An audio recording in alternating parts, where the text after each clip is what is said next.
Okay, number 10. We're finding the relative minimum and maximum, so find your derivative and set it equal to 0. Okay. Factor out a negative no matter what. We can factor out the 4 or the x if we want to. And you're left with x squared minus 1. And now set each factor equal to 0.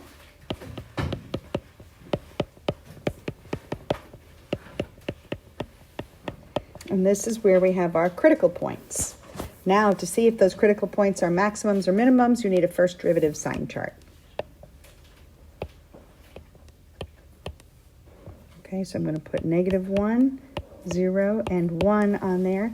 And I'm testing it in my factored form of the derivative.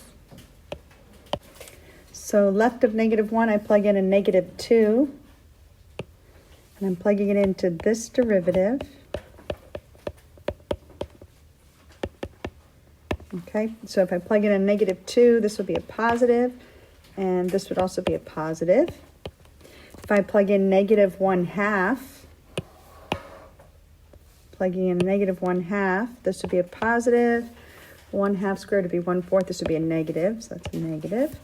Plugging in a positive 1/2, I get a negative here and a negative here, so that's positive. And now last, plugging in a +2, you'd get a negative and a positive, which is a negative. So I find that we have a maximum